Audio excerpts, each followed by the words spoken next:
that record button. Thank you. Here we are. All right, so I'd like to extend a warm welcome to everyone that's in this meeting room right now, as well as everyone that's watching this recording. So thank you all for taking the time to be here. And we'll do a few introductions and then move into the purpose of this recording prior to jumping into any of our content. So in the room right now, we have Angela Fitzgerald, who we all know as one of our vice principals with Self-Design. And she'll be speaking specifically to some of the new implementations within our grade 10 year for September 2017. We have Dan Spring, who is an educator within our high school population mainly, has been working as a SEC specifically this past year, really taking on a larger role with that. And then little bits of guiding mentor roles and mentorship within the high school courses. So this is roles as they pertain to this conversation. Joanne is in the room today as a learning consultant for the K-9 population, specifically working with our Gateways community in the past year, really. So that's our grade 8-9 learners at Self-Design. And I'm hosting as a few different roles. One of my big roles is mentor support this year and orientation. So starting to link together some of the missing pieces that mentors are feeling like they need more clarification on. And I'm also here as a high school educator myself and a guiding mentor. So the purpose of this conversation is to take a little bit of a look at some of these roles that I just mentioned. In K-9, the learning consultant role, our special ed consultant role, and in the high school, our guiding mentor role. And to talk a little bit about how all of these roles have one piece in common. And that common thread is supporting our learner. And I think this is so beautiful that we're starting to move into a place in Self-Design where we recognize that there's a lot of roles and names that are in essence holding a very similar piece. And as we move into our September 2017 school year, we are drawing that learning consultant role into a grade 10 position. So what we'll be talking about today is what that grade 10 learning consultant role looks like and what juicy bits it takes from all these other roles that we're familiar with, whether we're in K-9 or in the high school currently. So this is one of many conversations that is helping us really to link and to bridge some of the gaps that we're missing between the high school and the K-9 population. So I'm very, very grateful for all of this amazing work that's happening. And thank you for all the questions and requests for this video that have come out of the high school mentor group specifically. So we hope that we'll be able to answer some of your questions as we roll ahead. So as I mentioned, one of the common threads is supporting our learners. So I thought we could call to the table. First, let's look at the learning consultant role in K-9. And Joanne, from your experience as a learning consultant, I have two questions for you. How do you support your learners? And then what's the greatest gift of being a learning consultant? And I know for you, it's mainly working with grade 8-9s. So those are two huge questions. Generally speaking, the first question was about support, correct? I find that the way the family connects with me is that initial point. So usually it's been mom, not always, but usually it's been mom. And it doesn't matter sometimes if it's a kindergarten, grade 3, grade 5, grade 8, there's a lot. If they're new to this world, there can be a lot of questions, a lot of wonderings, a lot of trying to figure out what's going on. Is this going to be enough for their children? Is it going to fit? Are they going to meet? So for me, that initial support is usually for the mama or the parents. Those initial conversations together, it can take some time, but it is so worthwhile. And leading into that juicy connection later on, I find laying that really important groundwork at the beginning of the year or mid-year, whenever that family joins you, taking that time just to really hear, why are they coming to Self-Design? What is it that they hope will work for them? What hasn't worked in the past? Hearing that and really listening to where they're coming to. So in that role of support and hearing them and honoring that path, and then validating that, wow, that's fantastic, and what a beautiful gift this will be for you, for your son, your daughter, your family, whoever's there, and seeing it as a gift and a special opportunity that if it's just this 1 year where it can take them. So then as that year progresses, coming to the end of the year, I actually like writing spring reflections. I like writing because it just summarizes, look at all this really cool, awesome projects, things, ideas that you've looked at. Isn't this enough? If that was the question, or isn't this where your family wanted to be, or you want to be, or your child? And to really hold that and to celebrate that, that's amazing. I love that. It's a big, it's a big moment, but it takes that initial time and then slowly to nurture that until the end of the year when you see this beautiful success. Beautiful, Joanne. I love the passion in your voice. I'm like right there with you and your learners. Dan, how would you speak to that for from the SEC role specifically? Because I know that's a big one that you've been playing this year. I would, I guess I can just build on what Joanne said, because from what she was saying there, I got a strong, I had a strong sense of similarity in terms of the kinds of experiences that an SEC has or a high C has working with a family and learners. And one of the things that I would add that, there are forms that we need to fill out, in this role, that there are IEPs and our ILP, which sort of embraces the IEP and adds more information. And then there's countless other forms that we need also to establish that the learner is, indeed a resident of BC, etc. So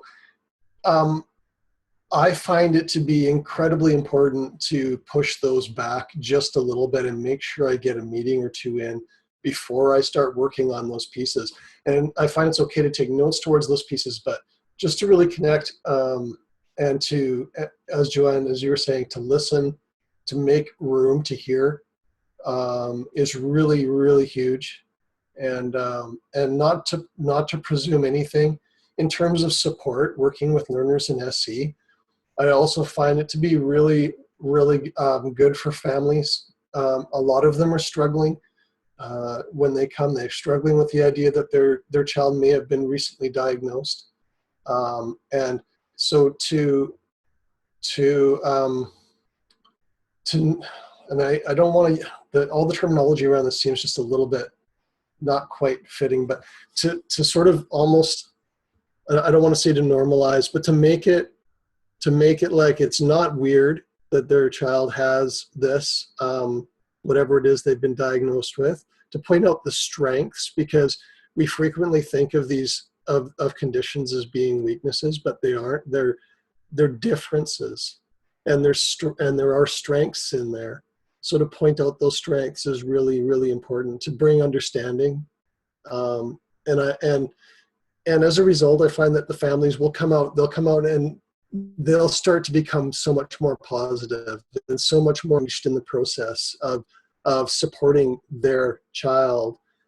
So it becomes a real collaboration with the family, because you've helped them to also, and they've helped you to see all these important and wonderful things about their child. Really nice, Dan. I can speak really briefly to the answer to that question as a guiding mentor. On how we support our learners. And for anyone watching the video who's not familiar with the guiding mentor role, it's actually a course that was created in the high school for grade 10, grade 11, grade 12 learners. Grade 10, 11, 12 course was created independently.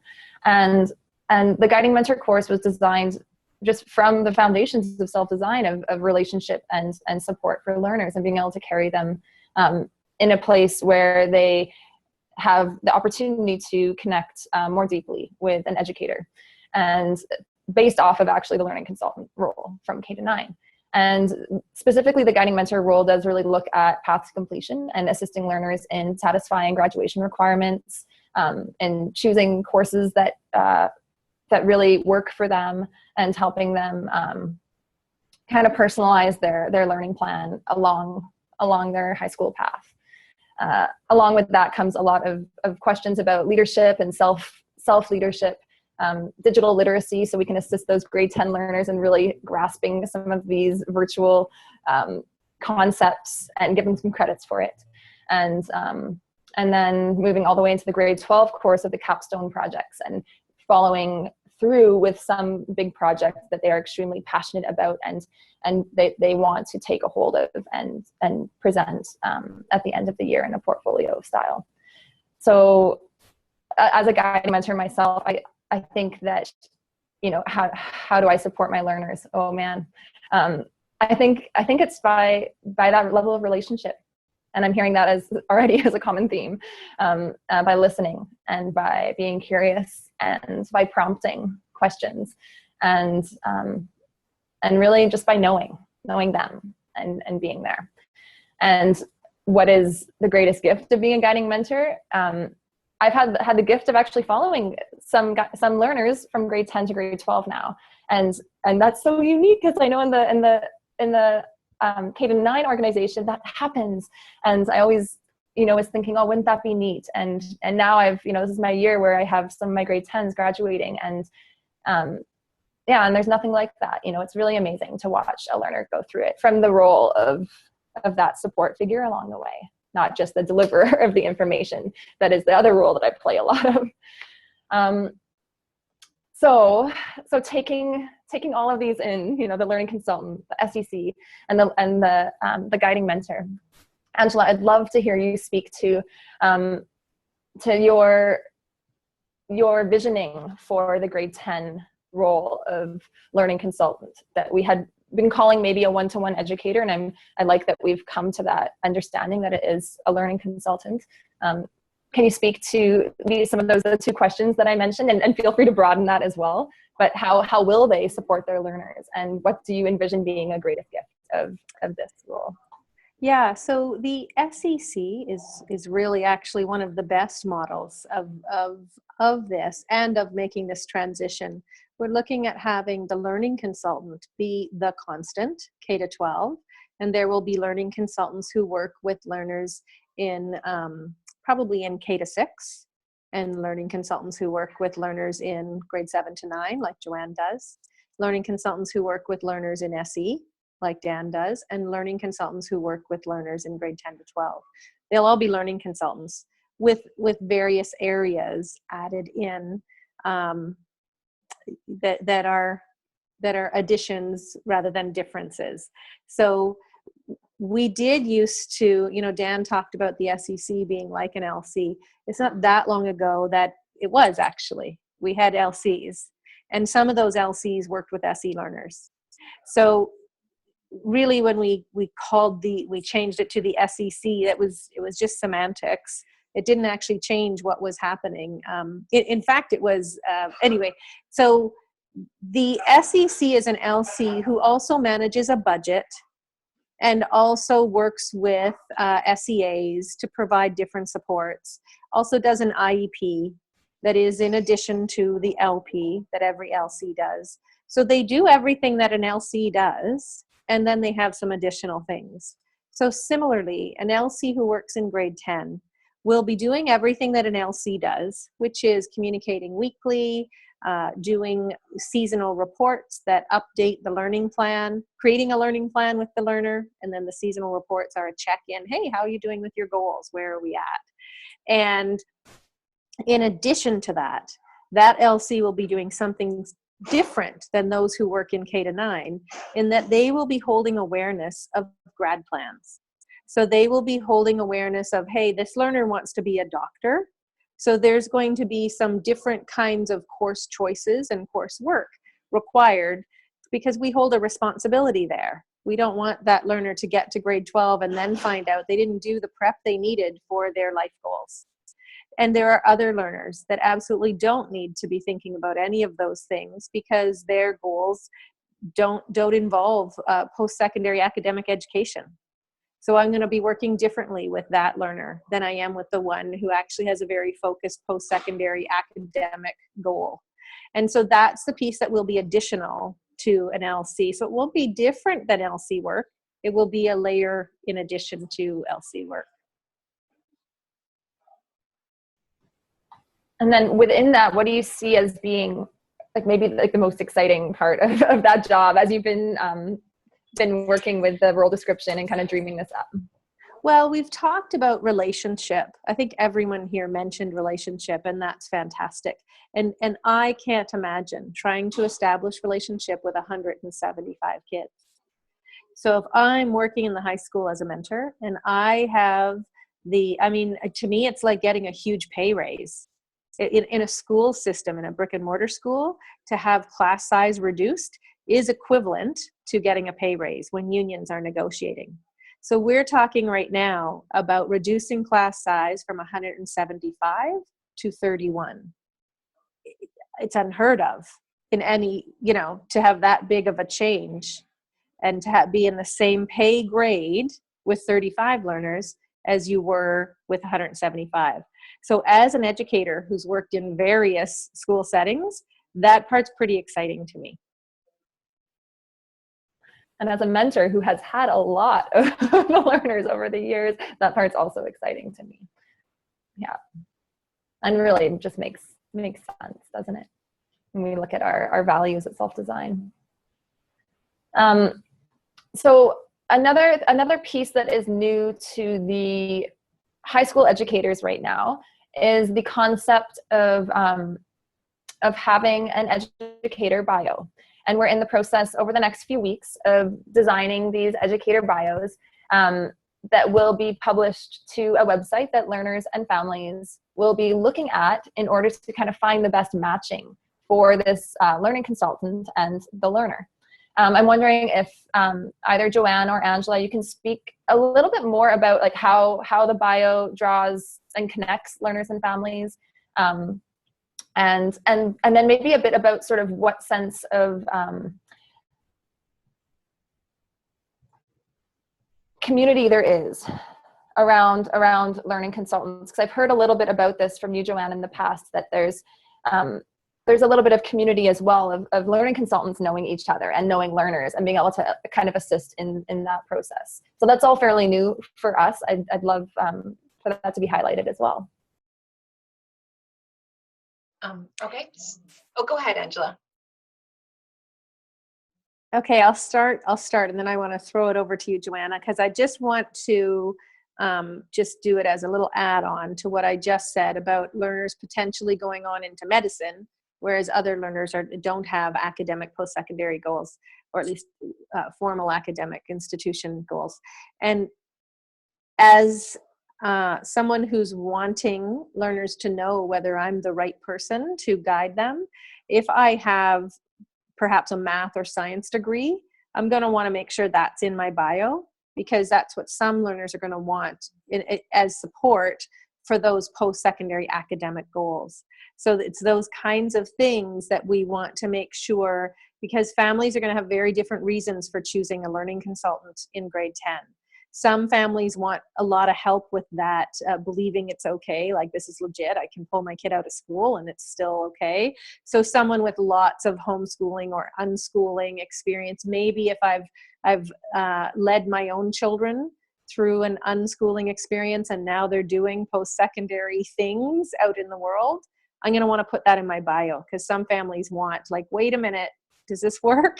And if you have real experience in it working, make sure it's in your bio. Other families are totally fine with that. They have enough of a community of that in their own real world in real time. And so they're going to be looking for people who have subject specializations, because they can't help their kid with math. Some of them actually have a math degree themselves. So they don't need that in their LC. So there's so many different reasons people choose to work with a learning consultant. As a parent of a child who's been through this system, I choose a learning consultant who can offer something I can't offer. So in that vein, when you're writing your bio, make sure you share all the information that might be relevant for someone making this choice. Angela pretty much covered it. The other few pieces maybe that I can add in, because I asked families, why out of the huge list? Sometimes it's location. Sometimes, and that can work in both ways. Sometimes I know families in my community here who do not want to ever see their LC. That is someone who's remote and distant, and that's really important. a lot of learners or families have connected with me because I live close by, or I live in their area, or I can see them potentially a little bit more easily than I could if they lived, for example, on an island somewhere. So that's a piece too. So if you're comfortable with putting your location out there, I would put that in too, because you never know. My bio also has some humor in it, and that seems to connect with some families. So they know that, yes, there's that teacherly sort of side, but I'm also a person just along in this journey too, in the same way. And so that sense of humor connects as well. Like Angela said, I've listed my experience and where I've been working, who I've been working with, or with my children, and the fact that we're doing this as well. So that also connects with some families too. So yeah, it doesn't have to be all academic, is what I'm trying to say. It can be location, it can be, as I said, for me, it's a bit of a sense of humor too. There is also that academic element. And if you really only want to work with certain grades or ages, put that in there. If you're really okay with working with a huge range, put that in there. Some LCs are and some LCs aren't. I personally, I'm great with a wide range, and that works really well for me. Some people don't want that. So be really clear too, so then you're not like, I don't really feel comfortable in this, and you may feel obligated. So I'd be clear about that. Yeah, and we have other families who've given feedback on how they made their choice, and some have said it's the photograph. And one learning consultant has just like her face like this with a big smile, and she said so many people have chosen and have said it was that smile. That's how so they connected that way. And then others have said, oh, we chose our LC because she was wearing a baby in a sling. Like they saw that in the picture. So that LC hadn't thought to put attachment parenting in her bio, but that was important to that family, and they could tell that from the photograph. So those kinds of things are relevant as well. Beautiful. And yeah, can you speak to the community aspect of this role that I see happening in K-9, and that I'm really excited for grade 10 learning consultants to experience? Yeah. So in our current model, we have the LC conference, and we also have another subgroup of LC to LC sharing. So in both of those venues, we're able to put questions out there. If it's like a panic moment of, oh my goodness, I lost all my documents, or hey, I'm really struggling for the right approach to respond to this reflection. I just don't know. So it can range in the type of questions that are out there, which is really beautiful. It's a very open, safe space to share that way. Another deep way of connecting is the collab. And as a Northern gal, I'm just, gonna miss that. But that face-to-face is really important too. So as we get more into the Zoom meetings or other online approaches, I can see that also being really important too, because putting the face to the words that someone's writing, I can see someone's sense of humor, or I can get just a little bit more understanding of who they are. So yeah, so being willing to share yourself in those questions, in those moments, in those panics or bliss moments too of, hey, this is great, or this is a super resource, or whatever it is, just helps to keep that community building and sharing those ideas. Yeah, and another thing in those same sharing contexts, sometimes LCs will say, I have to reduce my workload for whatever various reasons, and there are these 3 families I've been working with, and they need a new learning consultant. And then there'll be a description of those families and their learners, and does anybody feel that they would have a connection? Because it's a really nice, when we have to move on from working with learners, typically we share in that message a recommendation for new learning consultants, instead of just saying, hey, I'm done, go find somebody from the LC bio page. It's a nicer way to hand off instead. And so that's something that's shared among LCs when their learner numbers change for whatever reason. Or sometimes an LC will say, hey, I really need another 3 learners to, make my rent this month.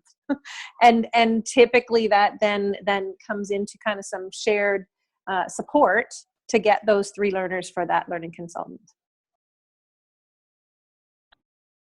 Thank you for speaking to that. That sense of community. I've heard about it just in passing conversations with various LCs, and I think it's nice to have that on recording because it's we work in a fairly large organization, all things considered. So any opportunity that we have to learn from each other's experiences, I think, is so valuable, and to be able to support our families and our learners as well through any transitions that might be occurring, and provide good recommendations. That's really great. And early on, I don't know, Angela can maybe speak to this if it's still in existence, but when we begin our first year, second year, third year, there are these other sub-conferences that can happen. So for example, Nancy would support specific questions for second year and third year mentors. So it's like a little bit of a safer space, because in the huger LC community where there's just tons of us, it might, I don't know, I can speak to myself. I felt a little intimidated my first year, second year, typing in, how do I put this in this document again? And so Nancy would sort of be holding us in this little sort of sheltered space before moving off into the bigger LC world. So that creates feelings of connection too, because I remember who I was interning with, and the questions and things like that we had, and that ways of support. So having that also builds community.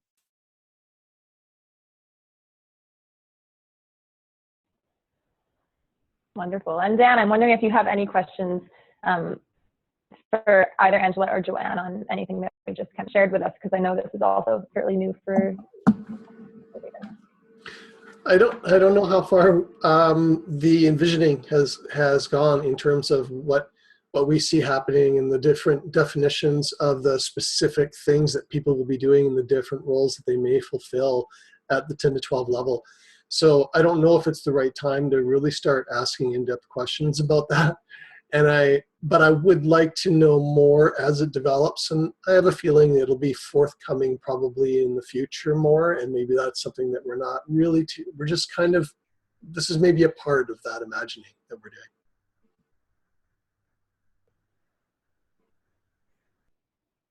Yeah, things are definitely moving along though, and that's why I think there may be multiple recordings like this. So it's a really nice way to hear updates on developments in the school, is through open houses, through these nice interview style recordings. And to give a little bit more feedback for Dan and anyone watching, we will be, of course, sending this out to all educators.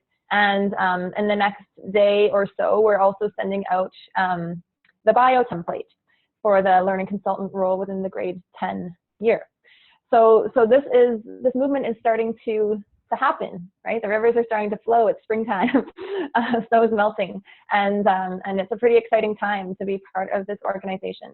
So we will keep our eyes peeled for all sorts of communications, and they'll be coming from me right now to the educators in the high school about more momentum with this learning consultant role in the grade 10 year. And as a rough timeline, there'll be roughly 2 weeks given for these bios to be created.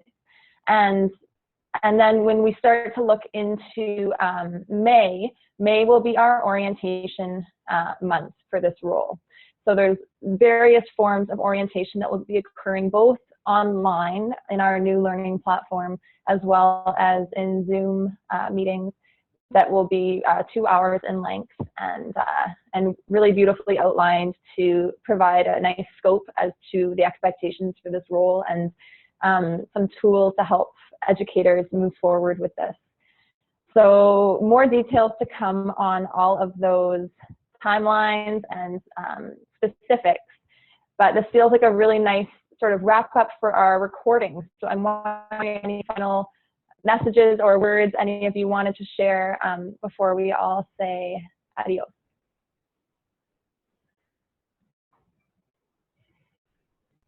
Thanks, Sarah, for holding this and bringing us together.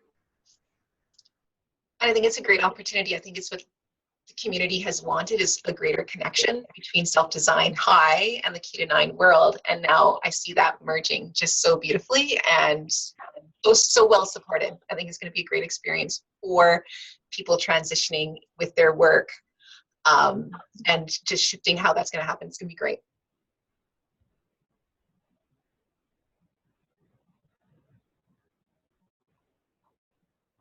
Wonderful. Well, thank you so much to Angela, Joanne, and Dan for taking this time to be part of this great conversation. And thanks to everyone for watching, and stay tuned for more updates.